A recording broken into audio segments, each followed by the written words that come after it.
The league having young players come in brings brand new excitement in a way to the game. But that does have two sides to that coin, because without veteran leadership, a lot of these young players develop bad habits. And as we see a few teams not even having a player over the age of 25, we're going to see certain cultures start to trickle down, even being displayed on the court. And it's unfortunate because a lot of these young guys, they're getting indoctrinated into the NBA with bad work habits and just bad habits overall when it comes to just being a professional. And these are the things that the vets kind of groom the younger players into understanding from an early jump. And John Wall is going to talk about some of the bad culture that the Houston Rockets have, and how guys like Jalen Green is already kind of going through an indoctrination process where he's getting groomed and having a misunderstanding what the NBA life is really all about.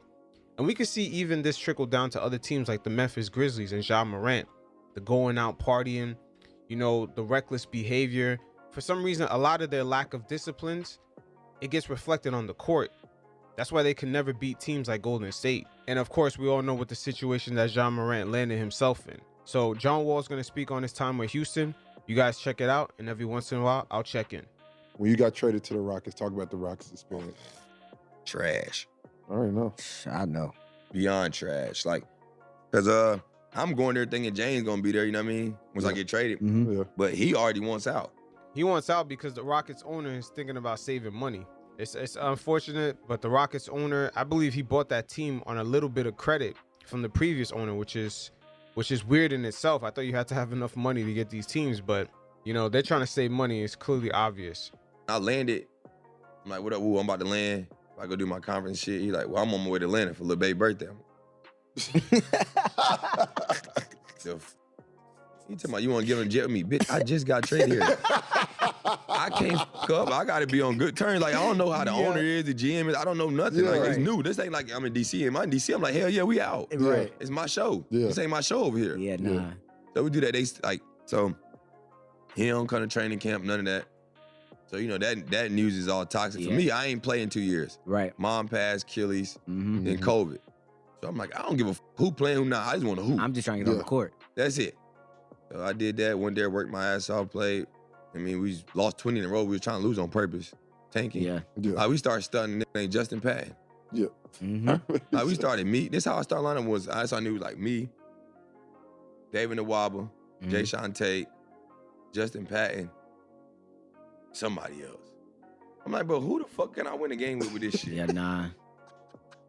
And that right there, that losing culture trickles down to the young players. They get too conditioned to losing, especially Jalen Green. They look like they're just chasing their points, but that's not how the game should be played.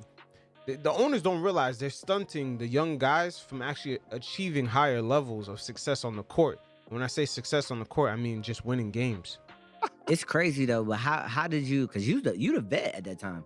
So I was just like, I was just being a professional. Yeah. Like I always wanted to teach them, like, don't get used to this shit. It's not how the NBA is. Right. Like, it's just a bad organization right now. Like they got to fix some shit around. But like I always taught to Jalen Green, Kevin Porter, KJ, I'm like, yo, don't get adjusted to this losing shit. It's not how the league is. Yeah. But at the same time, I had to tell them, like, the shit y'all getting away with over here, you go to any other teams, you be out the league. Like, you wouldn't play. You're not playing.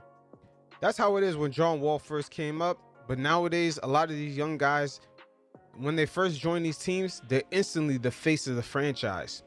See, that's something that used to never happen when John Wall first came into the league. A lot of young guys, it was an understanding that it was going to be their time eventually, but they kind of had to earn it because there were older guys on the team. There were more veteran guys on the team. They actually had to still earn the respect.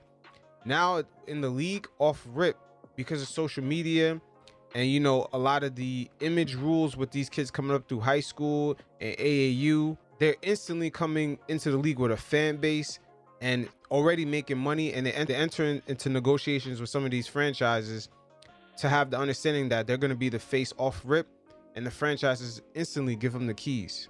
They wouldn't play. No facts. So I'm trying to explain that to them because they think it's sweet. And I'm like, if you ever get traded and go somewhere else, you can be like, this motherfucker was right. Yeah.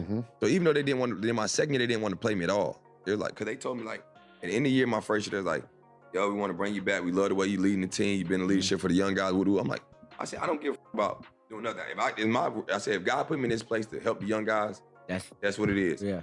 But I'm not here he didn't put me here for y'all motherfuckers to try to tank and me be a player that can still play and just Right, be wasting my talent. I'm not doing facts. that. Yeah. They're like, y'all, you gonna start for us next year, whatever. And I would have been fine coming off the bench for them. You know what I mean? But I'm like, don't just give them a spot. Let them earn it. Facts. Yeah. So I go back to check on my condo a month before the season. They called. They're like, they'll come in the office. They're like, yo, this is coach talking. He like, yo, how would you feel come off the bench? I said, for who? No offense, but who? I'm your best player last year. Like, this is what the GM want. This is what we want. We want you to play 10, 15 minutes a game. Sometimes don't play. I said, I'm not doing that. Either you're going to guarantee me some minutes, Right. or I'm not. But I'm like, let him up earn the spot. Not facts. And the coach, he was like, man, you don't deserve that. Like, you should be a starter. Like, you don't. Be like, this is what they want to do. Mm-hmm. And these are the gray area situations some of these supermax deals create. These guys are so hard to move. Only teams with the young players and a lot of cap space could take these guys. And at the end of the day, once they take these players in, they want to tank. They want to tank, which is a bad culture overall for the young players. But it creates this gray area where you have guys like John Wall who can clearly play and is clearly your best player sitting on the bench and just collecting checks. It's a bad look overall for the league. They're going to have to amend some of these super contracts too. All right, well, I'm not doing that. I said, I'll rehab, I'll work out every day, I'll stick around the team, come to meetings, fly with y'all, mentor the guys. Mm-hmm. That's what I'm doing. Then it got to the point they're like, don't come around. Like, they want me around. Like, I had to work out at 7 a.m. like I was a rookie. They want you to come around at all?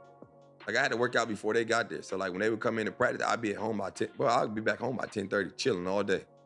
Getting paid. This is some of the toxic culture that some of these franchises have in order to tank. It's almost like they're going out of their way to tank. I mean, it just doesn't make any sense. You got John Wall finishing at 10 a.m. getting paid just to tank. Like, none of this makes any sense. So That's I'm like, nuts. and my kids live in Miami and shit. I'm like, man, I can't be here. But now I'm like, I'm bored as shit. Yeah, Yeah. From 10:30 all day, I'm just chilling to the game. right. The game at 7, I get there at 6:59. I ain't playing. Already done worked out for the day. You know what I mean? So I'm in a whole nother place. I'm like, I'm going out like a motherfucker. I'm like, bro, this is boring as hell. I'm wasting money for no reason. Yeah. Mm-hmm. I mean, I said, let me go back to Miami. Get on a regular schedule, spend time with my kids every day till I get traded. I didn't get traded, and I got a buyout, and I signed here. That's how it all went. That's how crazy it was, though. Yes. It is what it is. At the end of the day, it's really toxic culture with the tanking. It just doesn't work. I have never seen a team tank and win an NBA championship with the player that they drafted. And that includes LeBron James. The Cavs did not tank just to get James, and then they won a championship with James. James left that franchise. They were in limbo for 4 years. Then he came back, traded guys around, and then they won a championship. So I don't know what's with this form. So I don't know what's up with this tanking formula. It clearly does not work, and it creates a bad culture, a bad atmosphere, and overall a bad NBA product.